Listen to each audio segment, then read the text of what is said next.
믿음을 한마디로 표현하면 그리스도 안에서 생각과 마음을 고쳐 먹는 것입니다. 현재의 자신과 되어져야 할 자신 사이에 자기 통합을 이루어야 된다는 것 역시 현재의 자기 생각과 마음을 버리고 되어져야 할 존재로서의 생각과 마음으로 살아가는 것을 뜻합니다. 다시 말씀드리면 예수 그리스도 안에서 구원받은 하나님의 자녀다운 생각과 마음으로 살아가는 것이 믿음입니다. 주님을 믿는다고 하면서도 마음과 생각을 고쳐 먹으려 하지 않는 사람이 있다면 그는 자신이 아직도 예수 그리스도 안에서 하나님의 자녀가 되었다는 사실을 믿지 못하거나 자각하지 못하는 사람임에 틀림없습니다. 우리가 마음과 생각을 고쳐 먹기 때문에 그리스도 안에서 하나님의 자녀가 되는 것은 결코 아닙니다. 그리스도 안에서 이미 하나님의 자녀로 구원받았기에 우리는 하나님의 자녀다운 생각과 마음을 지니고 살게 되는 것입니다. 생각과 마음을 고쳐 먹는다고 하는 것이 구원의 조건이 아니라 주님으로부터 그저 받은 구원의 결과가 생각과 마음을 고쳐 먹는 것으로 나타난다는 의미입니다.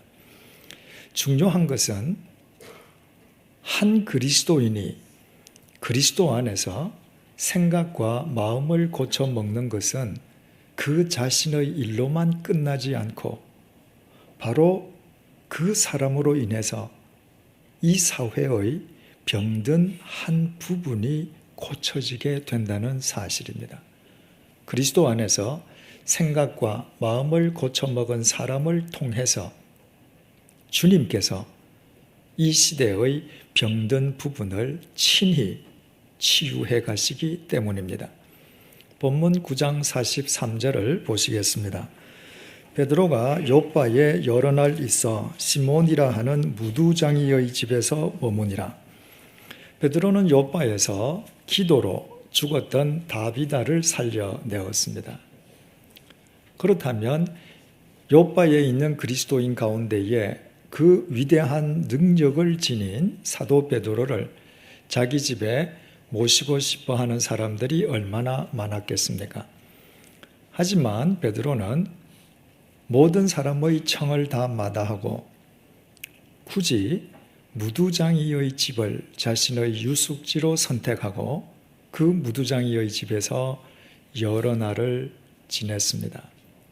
지난 시간에 말씀드린 것처럼 2000년 전 유대인들은 가죽 제조 기술자인 무두장이를 최하층 천민으로 여겨 인간으로 취급조차 해주지 않았습니다.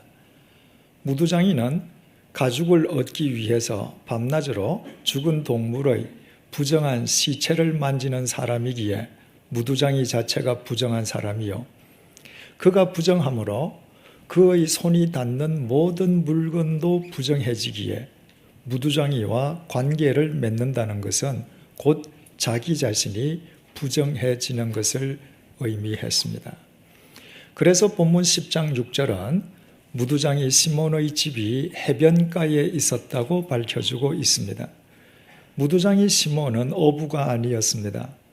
그런데도 민가가 아니라 해변가에 그가 살았던 것은 모든 사람들이 무두장이를 부정다하고 무두장이를 상종조차 하지 않고 배척했기 때문에 무두장이는 어쩔 수 없이 민가를 떠나서 외딴 바닷가에 혼자 살 수밖에 없었던 것입니다.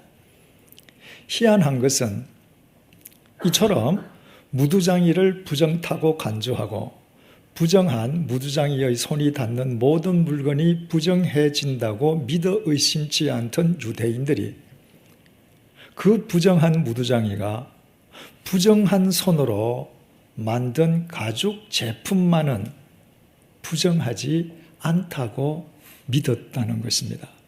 부정하기는커녕 오히려 무두장이에 의해 만들어진 가죽 제품을 귀중품으로 다루었습니다. 그것은 유대인들이 이율배반적인 자기 모순 속에 빠져 있었음을 의미하는데, 유대인들 중에 그 누구도 자기가 모순 속에 빠져 있다거나 이중성 속에 빠져 있다고 생각하는 사람은 아무도 없었습니다. 그런데 위대한 사도 베드로가 많은 사람들의 청을 마다하고 굳이 모든 사람들이 부정하다고 여기는 무두장이의 집을 자신의 유숙지로 선택했습니다. 유대인들로서는 상상할 수 없는 일을 같은 유대인인 베드로가 행한 것이었습니다. 그것은 베드로는 자기 모순을 극복하고 자기 통합을 이룬 사람이었기 때문이라고 말씀을 드렸습니다. 그것을 오늘의 용어로 표현하면 베드로는 예수 그리스도 안에서 생각과 마음을 고쳐먹은 사람이었기 때문입니다. 무두장이를 부정한 인간으로 취급해서 아예 상종조차 하지 않으려고 하는 것은 유대인들의 그릇된 관습이었을 뿐이요, 예수 그리스도의 마음과 관점으로 볼 때 무두장이 역시 하나님의 형상으로 창조된 하나님의 피조물이요, 하나님의 피조 세계를 지키기 위해서 땀 흘려 수고하고 애쓰는 하나님의 백성이요, 사랑해 마땅한 이웃이요 형제였던 것입니다. 그래서 베드로는 아무 거리낌 없이 기꺼이 무두장이의 집을 자신의 유숙지로 선택할 수 있었습니다. 이처럼 베드로가 그리스도 안에서 생각과 마음을 고쳐먹고 무두장이의 집에서 여러 날을 잠을 잤다고 하는 사실이 2000년 전 당시 유대 사회에 얼마나 큰 영향을 미쳤으면 성경이 무두장이의 집에서 베드로가 잤다는 사실을 굳이 밝히면서 그것을 강조하고 있겠습니까? 위대한 사도 베드로가 모든 사람들이 부정하게 여기는 무두장이의 집에서 여러 날을 묵었으니 무두장이에 대한 사회의 편견과 그릇된 인식이 얼마나 달라졌겠습니까? 인간의 직업과 신분에 대한 그릇된 계급 의식이 타파되는 물꼬가 베드로에 의해 트이기 시작하지 않았겠습니까? 베드로 한 사람이 그리스도 안에서 생각과 마음을 고쳐 먹었을 때 일어난 일은 그것이 모두가 아니었습니다. 본문 10장 1절을 보시겠습니다. 가이사랴에 고넬료라 하는 사람이 있으니 이달리아 부대라 하는 군대의 백부장이라.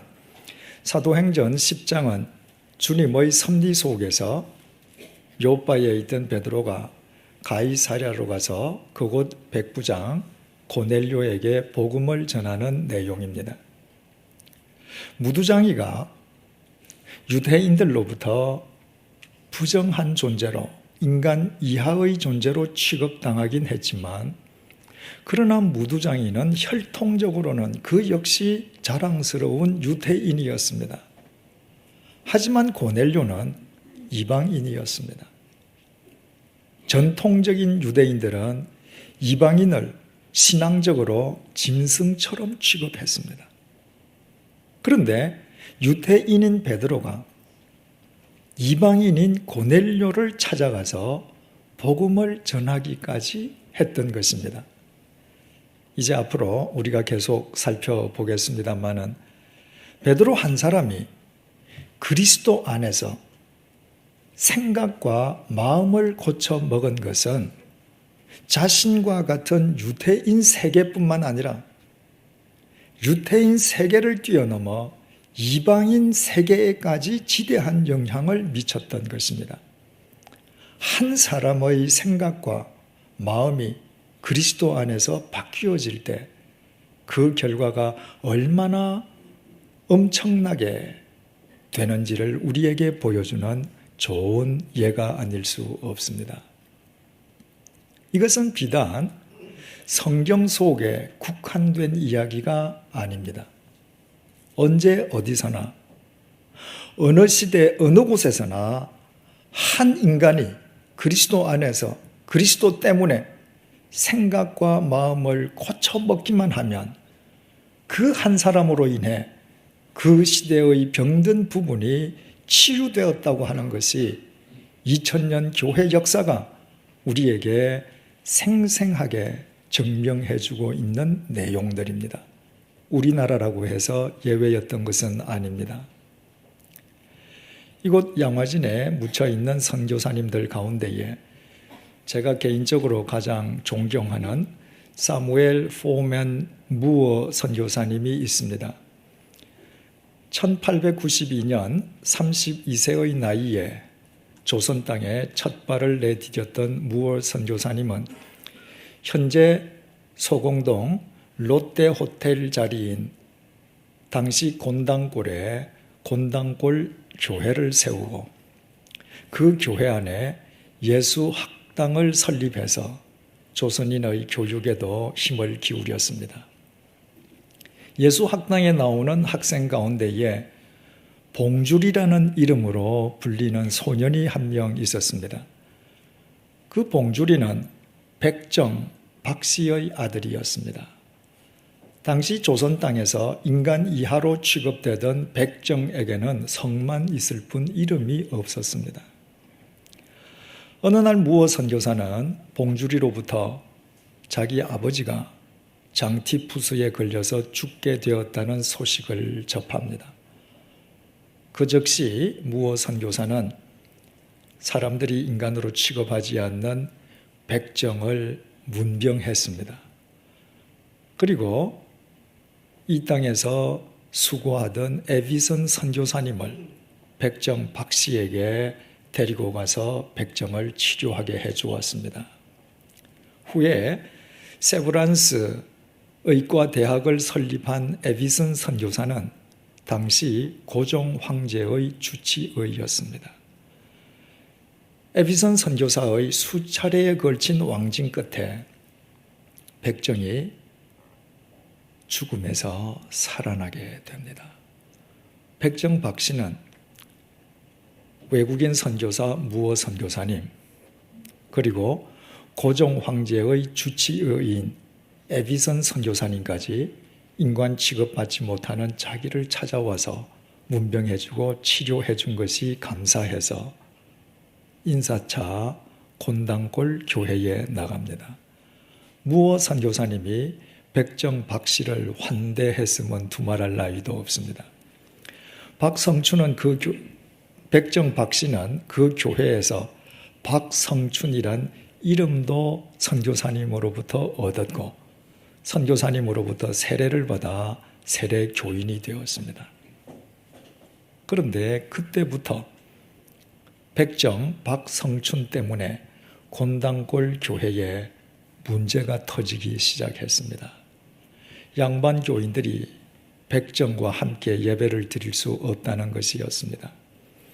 양반 교인들은 무어 선교사님에게 백정을 내보낼 것을 요구하면서 교회 출석을 거부했습니다. 무어 선교사님은 주님의 몸된 교회 내에서 그런 행동을 하는 것은 옳지 않다고 양반 교인들을 만류했지만 그러나 양반 교인들은 강경했습니다. 한 달여가 지났을 때 양반 교인들의 대표가 무어 선교사님을 찾아왔습니다. 곤당골 교회 예배당 앞에 양반들을 위한 좌석을 별도로 마련해주고 백정을 그 뒤에 앉힌다면 다시 교회에 출석하겠노라고 제의했습니다. 하지만 무어 선교사님은 주님의 몸된 교회 내에서 어떤 경우에도 그런 차별적인 행위를 할 수 없다는 이유로 양반들의 요청을 거부했습니다. 양반 교인들은 마침내 곤당골 교회와 결별해서 양반들 자신들만 모일 수 있는 홍문동 교회를 설립했습니다. 그 사건으로 인해서 가장 입장이 난처해진 사람이 백정 박성춘이었습니다. 자기 때문에 교회가 분열되었을 뿐만 아니라 대다수의 교인이 나가버렸기 때문입니다.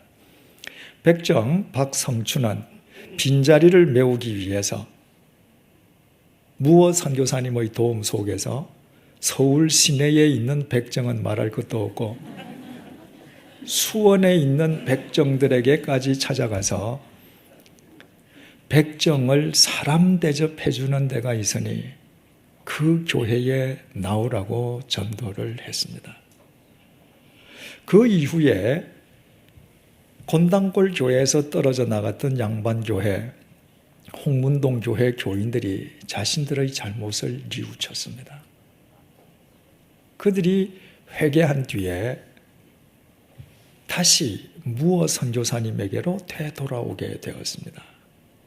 그래서 곤당골 교회와 홍문동 교회가 합쳐져서 오늘날 승동에 있는 승동교회의 전신인 중앙교회가 설립되게 되었습니다. 당시 연도가 1898년도였는데 그때 중앙교회에 출석하는 100여 명의 교인들 가운데에 무려 30명이 백정들이었습니다. 그래서 사람들은 그 교회를 가리켜서 백정교회라고 불렀습니다.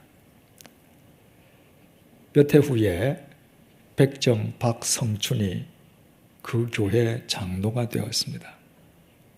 그리고 얼마 지나지 않아서 왕족이었던 이재형도 그 교회 장로가 되었습니다.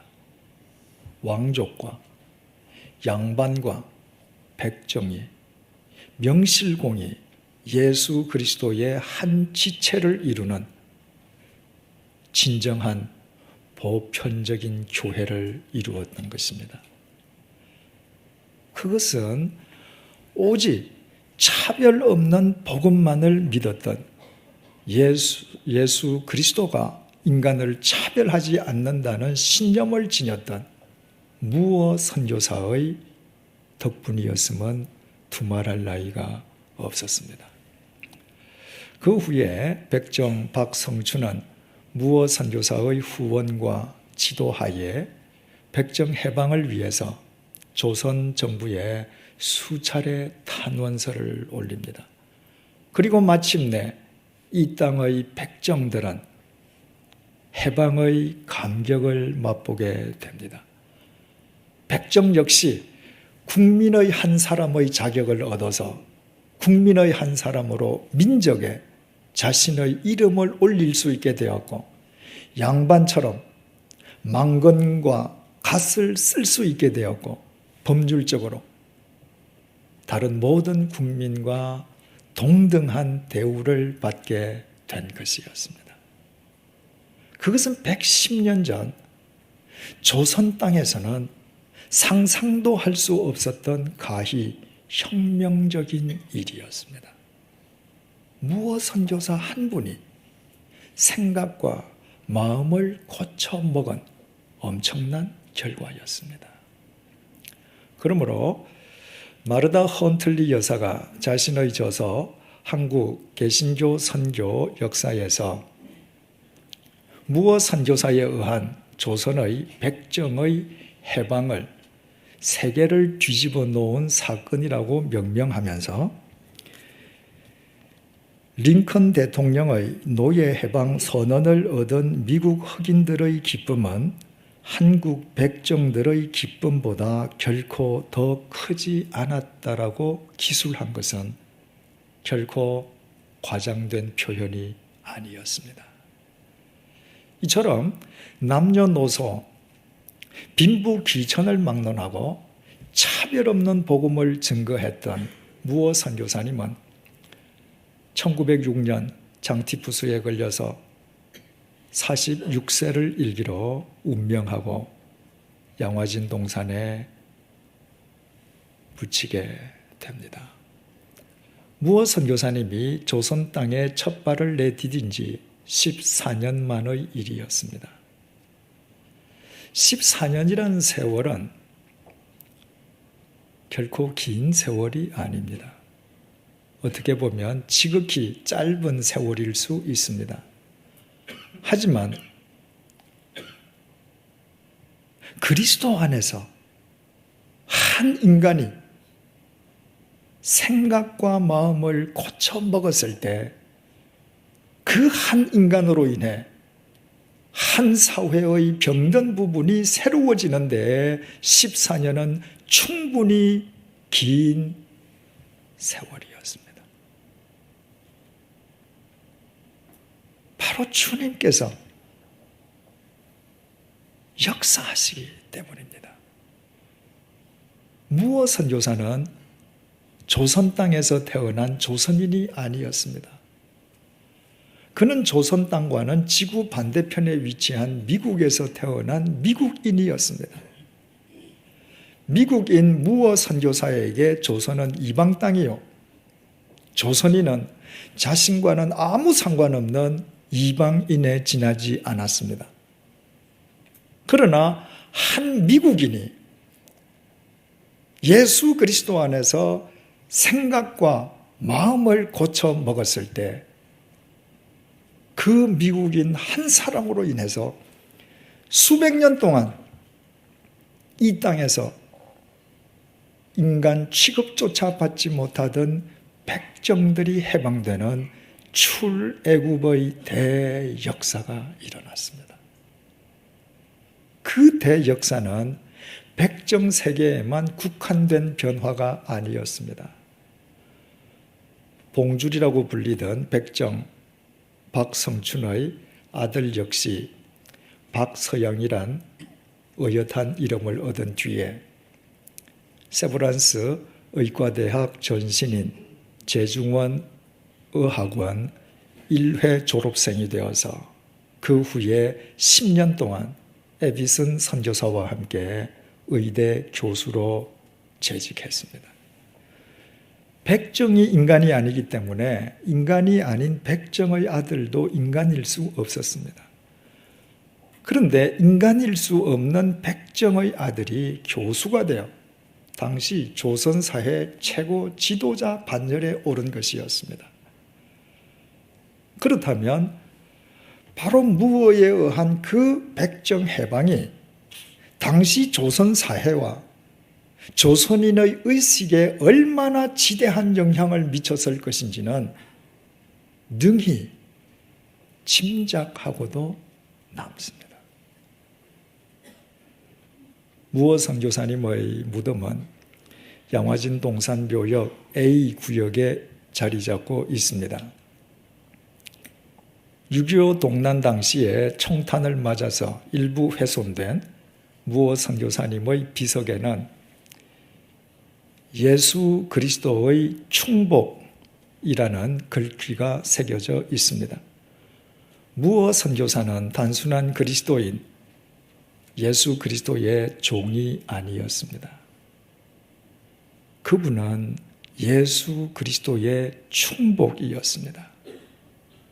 예수 그리스도 안에서 예수 그리스도 때문에 예수 그리스도를 힘입어 자신의 생각과 마음을 고쳐먹은 무어 선교사는 고쳐먹은 생각과 마음으로 일평생 초지일관 주님만을 위해서 살았던 주님의 진정한 제자였기 때문입니다. 예수 그리스도를 믿는다는 것, 이 땅에서 그리스도인으로 살아간다는 것, 예수 그리스도를 쫓는다는 것은 이처럼 예수 그리스도 안에서 생각과 마음을 고쳐 먹는 것입니다.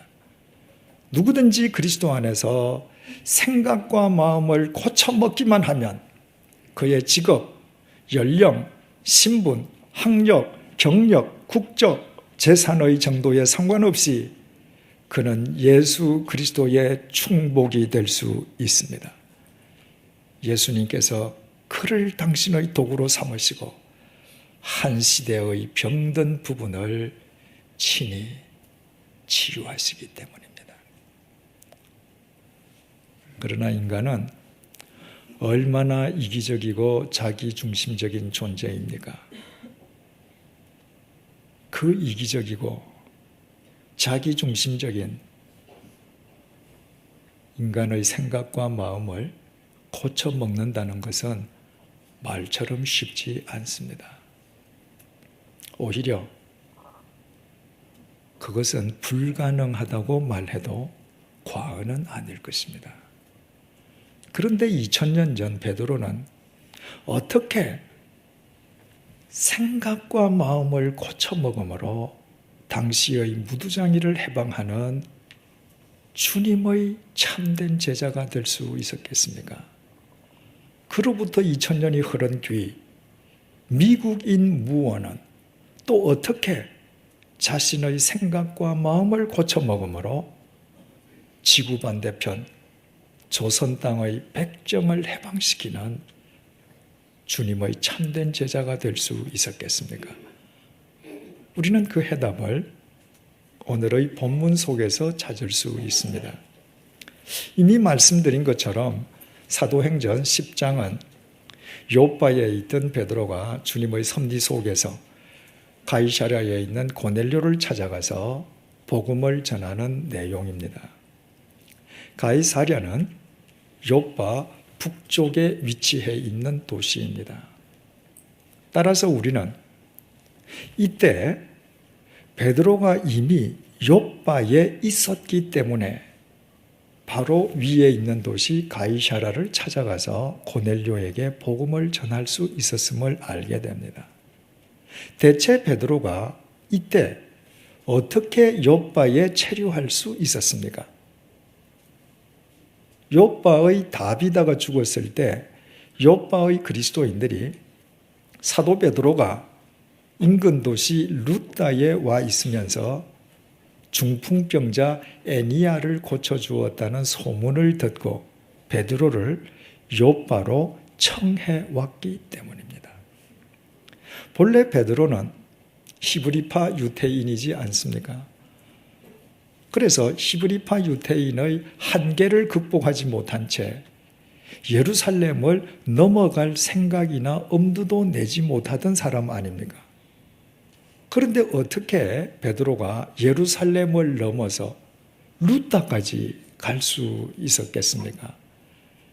헬라파 유태인이었던 빌립 집사가 예루살렘을 뛰어넘어 유태인들이 짐승처럼 간주하는 사마리아 사람들이 있는 북쪽 사마리아를 찾아가서 복음을 전하고 남쪽 광야길로 내려가서 이방인 이디오피아 내시에게 세례를 베풀고 서남쪽 아소도에서부터 서북쪽 가이사랴에 이르기까지 온 이스라엘을 누비고 다니면서 복음을 전함으로 예루살렘 밖에서 역사하는 복음의 능력을 친히 확인시켜 주었기 때문이었습니다. 그렇다면 이렇게 한번 생각을 해보십시다. 만약에 그때 빌립 집사가 예루살렘을 넘어 나가서 이스라엘 전역을 돌아다니면서 예루살렘 밖에서 역사하는 복음의 능력을 확인시켜 주지 않았더라면 과연 베드로가 자발적으로 예루살렘을 넘어설 수 있었겠습니까? 그는 계속 예루살렘을 고수하려 했을 것입니다. 만약 베드로가 예루살렘을 넘어 나갔더라도 남쪽으로 내려갔더라면 또 어떻게 되었겠습니까? 그때 베드로는 북쪽으로 올라가면서 사도행전 9장 32절의 정언처럼 여러 성을 두루 다니다가 루다에 이르게 되었습니다.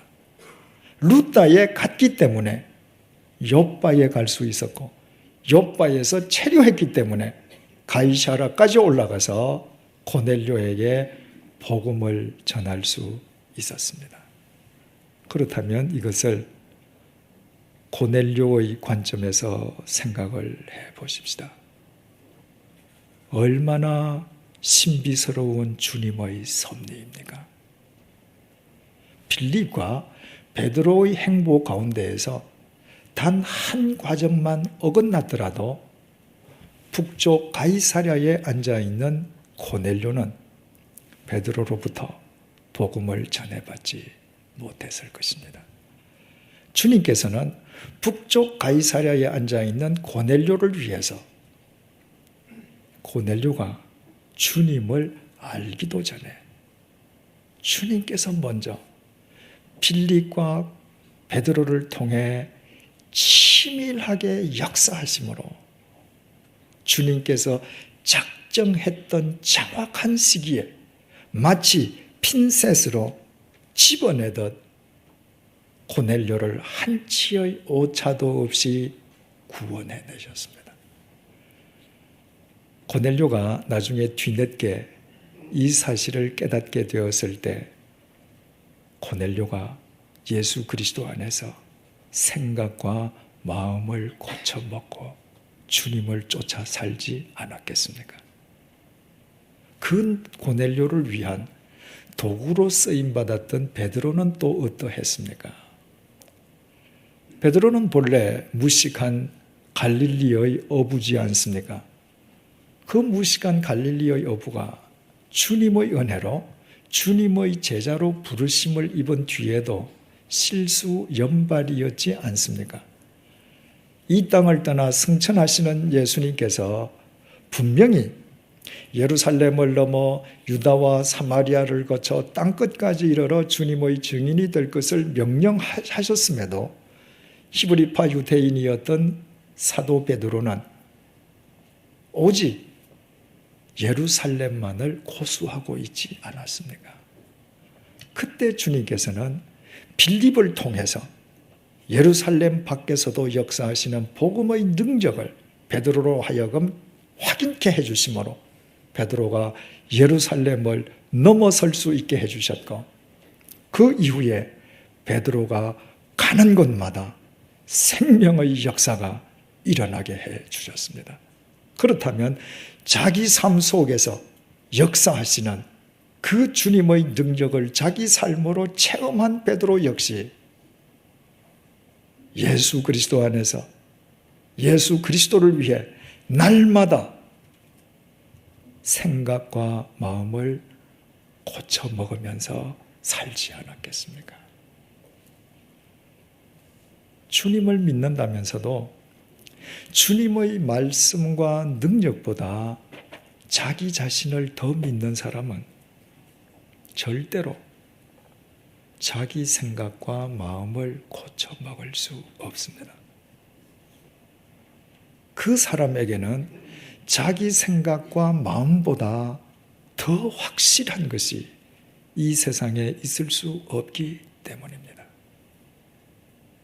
오직 자신을 구원하신 예수 그리스도의 은혜가 얼마나 신묘막측한 은혜인지를 깨닫는 사람, 보잘것없고 비천한 나 자신의 삶을 통해 주님께서 얼마나 오묘하게 역사하시는지를 깨닫는 사람만 그리스도 안에서 생각과 마음을 고쳐 먹을 수 있습니다.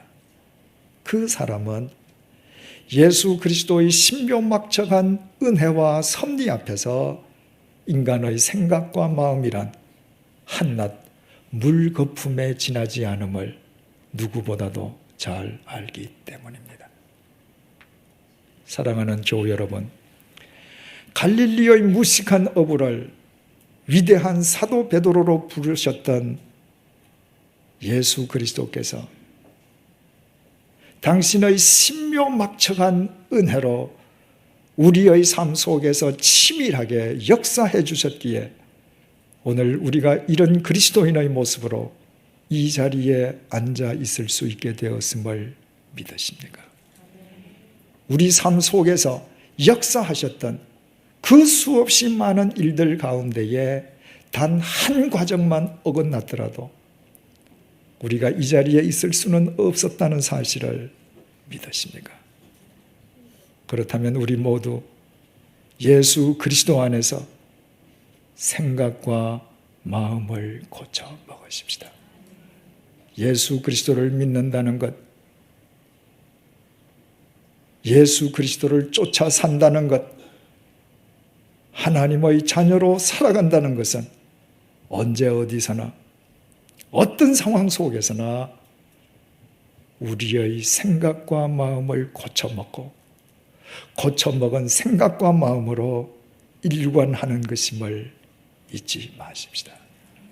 그때 우리는 이 시대의 병든 부분을 고치는 예수 그리스도의 진정한 충복이 될 것입니다. 주님께서 우리를 통해 이 시대의 무두정이와 백정들을 해방시킬 것이기 때문입니다. 기도하시겠습니다. 주님, 우리가 주님을 알기도 전에 주님께서 우리를 먼저 택해 주셨습니다. 그리고 마치 핀셋으로 우리를 집어내시듯 우리를 구원해 주시기 위해 지나간 우리의 삶 속에서 수많은 일들을 꾸미셨고 수많은 사람들을 동원해 주셨습니다. 그 모든 과정 가운데에서 단 한 과정만 어긋났더라도 우리가 구원받은 그리스도인으로 이 자리에 앉아 있지는 못했을 것입니다.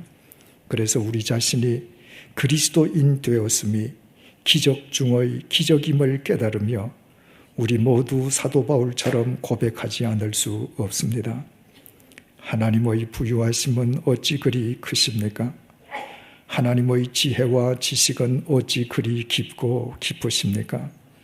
그 어느 누가 하나님의 판단을 헤아려 알 수 있으며 그 어느 누가 하나님의 길을 더듬어 찾아낼 수 있겠습니까? 주님께서 이처럼 신묘막측한 은혜로 우리를 구원해 주셨으니 이제 우리 모두 주님 안에서 주님 때문에 주님을 힘입어 그리스도인답게 우리의 생각과 마음을 고쳐먹게 도와주옵소서. 주님을 믿는다는 것도 주님을 따른다는 것도 생각과 마음을 고쳐먹는 것이요, 한 사람이 생각과 마음을 고쳐먹음으로 이 세상의 병든 한 부분이 고쳐짐을 잊지 않도록 도와주옵소서. 인생의 봄을 맞았다고 교만에 빠지지 않고 인생의 겨울이라고 절망하지 않으며 언제 어디서나 어떤 상황 속에서나 주님 안에서 고쳐먹은 생각과 마음으로 초지일관하게 살아가는 주님의 진정한 충복들이 되게 하여 주옵소서. 그리하여 우리 모두 이 시대의 무두장이와 백정을 해방시키는 우리 시대의 베드로와 무어가 되게 하여 주옵소서. 예수님의 이름으로 기도드립니다. 아멘.